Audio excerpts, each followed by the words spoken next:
കയ്യിലുള്ള നാറുവെണ്ണ നുകർന്നുകൊണ്ടും തന്നാശ്രിതർക്ക് തുണയായി വിളങ്ങിടുന്ന നാരായണീയ ഗുരുവായൂരപ്പ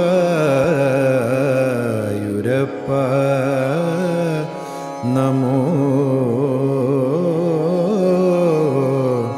നമസ്തേ.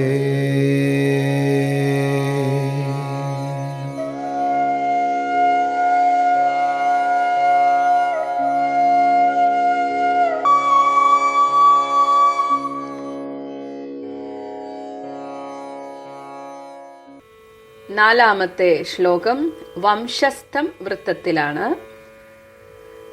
തതഃ ഭവാൻ ദേവ നിശാസു കാസുചിത് മൃഗീദൃശം മൃഗീദൃശം താം നിഭൃതം വിനോദയൻ അദാത് ഉപശ്ലോകഃ. അദാദുപശ്ലോക ഇതി ശ്രുതം സുതം സഹ നാരദാത് സാത്വതതന്ത്രവിദ് ബഭൗ.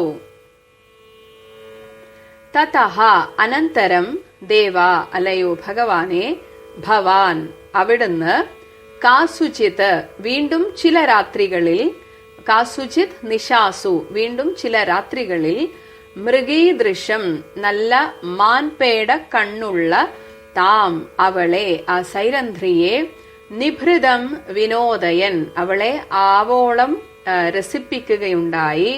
അങ്ങനെ ആ ബന്ധത്തിൽ ഉപശ്ലോകഃ ഇതി ശ്രുതം, ഉപശ്ലോകൻ എന്ന് പേരിട്ട, പിന്നീട് പേര് നൽകിയ സുതം അദാത്ത് ഒരു മകനെ അവൾക്ക് കൊടുത്തു. അതായത് അവളിൽ ഒരു മകൻ ഉണ്ടായി എന്നർത്ഥം.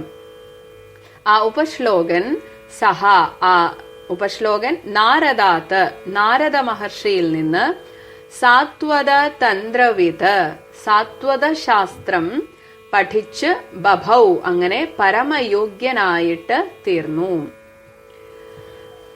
അപ്പോൾ രാത്രികളിലുള്ള ആ ഒരു സംഭോഗം മാത്രം മതി എന്ന് വരം ചോദിച്ചതുകൊണ്ട് ഭഗവാനും അതുമാത്രമേ സൈരന്ധ്രിക്ക് കൊടുത്തുള്ളൂ. അങ്ങനെ ആ ബന്ധത്തിൽ ഒരു മകൻ ഉണ്ടായി. ആ കുട്ടിയുടെ പേരാണ് ഉപശ്ലോകൻ.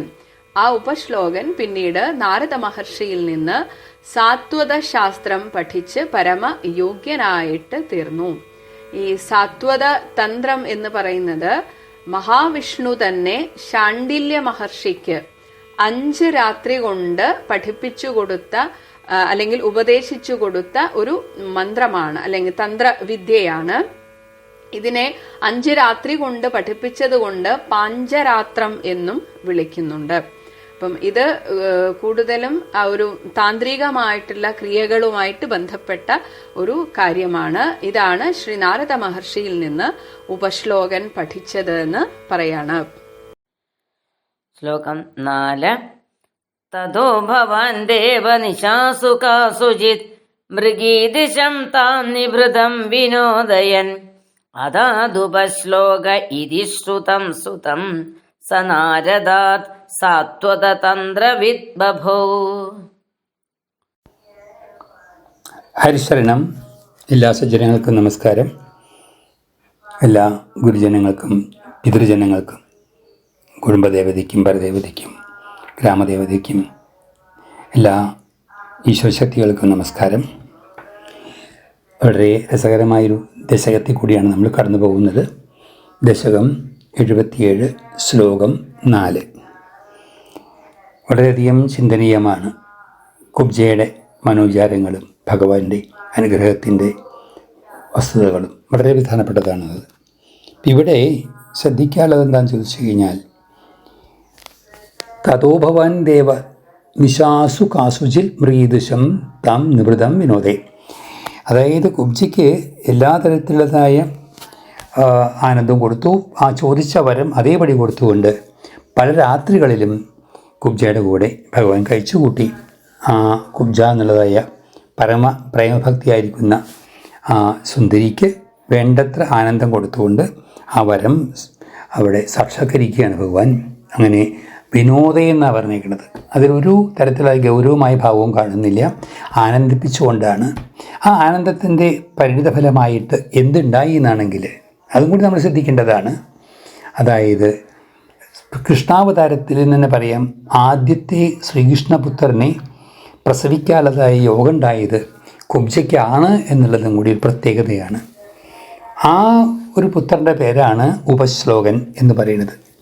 അപ്പോൾ നോക്കൂ, ഈ വരം കുബ്ജ ചോദിച്ചു വാങ്ങിച്ചതിൻ്റെ പിന്നിലെ ഏറ്റവും നല്ല ഉദ്ദേശം കൃഷ്ണ ഭഗവാന്റെ വംശത്തിലെ ഒരു ശാഖയായി തീരാനൊരു അനുഗ്രഹമാണ് ചോദിച്ചു വാങ്ങിച്ചത്. ഇത്രയും ശ്രേഷ്ഠമായൊരു വരമാണെന്ന് ഒരു തരത്തിൽ പറയാം നമുക്ക് വേണമെങ്കിൽ.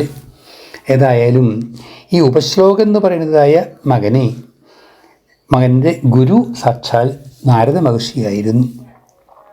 ആ നാരദ മഹർഷി മഹാവിഷ്ണു ശാണ്ഡില്യ മഹർഷിക്ക് 5 രാത്രികൾ കൊണ്ട് ഉപദേശിച്ച ഒന്നാണ് വൈഷ്ണവ തന്ത്രം. അതിന് പഞ്ചരാത്രം എന്നും പറയുന്നുണ്ട്.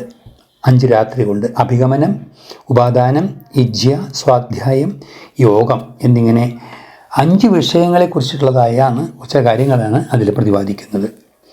അത് മുഴുവൻ തന്നെയും ശ്രീ നാരദ മഹർഷി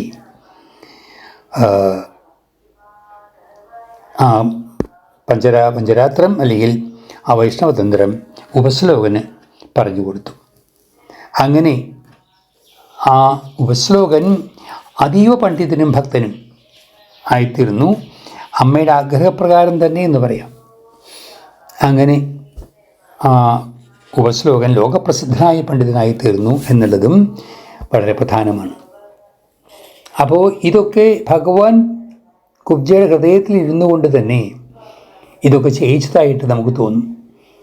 അവൾ അല്ലെങ്കിൽ കുബ്ജ സായുജ്യം പ്രാർത്ഥിച്ചിരുന്നു എന്നുണ്ടെങ്കിൽ ഈ ഉപശ്ലോകൻ എന്നുള്ളതായ പരമഭാഗവതൻ്റെ ജനനവും തന്ത്രപാഠവും ഒന്നും നടക്കില്ലായിരുന്നു. അതുകൊണ്ടാണ് എല്ലാ ജീവികളുടെയും വിചാരവും ചേഷ്ടകളും ഈശ്വരേച്ഛ പരതന്ത്രങ്ങൾ എന്നാണ് പറയുക.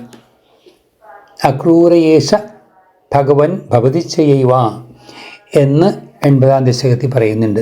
അതുപോലെ ഈശ്വര സർവഭൂതാനാം ഹൃദ്ദേശേ അർജുന തിഷ്ഠതി ഭ്രാമയൻ സർവഭൂതാനി യന്ത്രാരൂഢാനി മയയാ എന്ന് ഭഗവത്ഗീതയിലും പറയുന്നുണ്ട്. അപ്പോൾ ഈശ്വരൻ്റെ നിയന്ത്രണം, ഈശ്വരൻ്റെ ഇച്ഛയുടെ പ്രാധാന്യം നമുക്ക് ഇതുകൊണ്ട് അറിയാൻ സാധിക്കും. നമ്മുടെ ജീവിതത്തിലും വരുന്ന ഓരോ സംഭവങ്ങളും, ഓരോ അനുഭവങ്ങളും, ഓരോ അനുഭൂതികളും, ഓരോ ദുരന്തങ്ങളും ദുഃഖങ്ങളും സുഖങ്ങളും എല്ലാം തന്നെയും ഏതോ ഒരു പരമശക്തി അറിഞ്ഞുകൊണ്ട് നമുക്ക് തരുന്നതാണ്. അതിന് പിൻഭാഗത്ത് പല ഉദ്ദേശങ്ങളും ഉണ്ടാവും, അല്ലെങ്കിൽ പല കർമ്മഫലങ്ങളുടെയും അവസ്ഥ കൊണ്ടായിരിക്കാം എന്നുള്ളതായ ഒരു തത്വം നമുക്കും കൂടി അറിഞ്ഞിരിക്കുന്നത് നല്ലതാണ്. അതുകൊണ്ടാണ് എന്ത് ചെയ്യുമ്പോഴും പ്രാർത്ഥിച്ചുകൊണ്ട് ഭഗവാനെ മനസ്സിൽ കണ്ടുകൊണ്ട് വേണം. ഒരു വാക്ക് സംസാരിക്കുമ്പോഴും ഒരു പ്രവൃത്തി ചെയ്യുമ്പോഴും ഒക്കെ അപ്പോൾ എന്ത് വരും, അതിൽ ഭഗവാന്റെ ഇച്ഛയുടെ ഒരു അംശം കടന്നുകൂടും. അപ്പോൾ ഏത് പ്രവൃത്തിയായാലും അതിൻ്റെ അനന്തരഫലം നന്നായിരിക്കും. അതുകൊണ്ടാണ് ഈശ്വരനെ 24 മണിക്കൂറും ഓർത്തുകൊണ്ടിരിക്കൂ എന്ന് മഹാത്മാക്കൾ നമ്മളോട് പറയുന്നത്. ഈ ഒരു ശ്ലോകത്തിൽ അതിവിടെ വ്യക്തമായി കാണാം. അപ്പം ഇങ്ങനെ നോക്കുമ്പോൾ ആ കുബ്ജ ഭാഗ്യവതിയാണോ എന്നുള്ളതും കൂടി ചിന്തിക്കേണ്ടതാണ്. അപ്പം അതുകൊണ്ട് തന്നെ അന്ന് ജീവിച്ചിരുന്നവരിൽ വെച്ചിട്ട് നല്ല ഭാഗ്യം ചെയ്ത ഒരു സ്ത്രീരത്നമായിരുന്നു കുബ്ജ എന്ന് ഒരു തരത്തിൽ പറയാം. വ്യാഖ്യാതാക്കൾക്ക് പലതും പറയാം. ഭഗവാന്റെ സന്താനത്തിനെ ലഭിക്കുക എന്നുള്ളതായ പരമഭാഗ്യം കിട്ടിയതായ ആ ഒരു സ്ത്രീ പരമഭാഗ്യവതി തന്നെയാണെന്നാണ് നമുക്ക് വിചാരിക്കേണ്ടത്. പക്ഷെ നമ്മളൊന്നും അങ്ങനെ ഒരു വരം ചോദിക്കാനോ എന്നുള്ളതൊക്കെ ഓരോരുത്തർ നിശ്ചയിക്കേണ്ട കാര്യങ്ങളാണ്. ഇവിടെ ഭഗവാനെ നേരിട്ട് കണ്ടിട്ടുള്ളതായ സന്ദർഭത്തിലാണ് ഇതൊക്കെ സംഭവിക്കുന്നത്.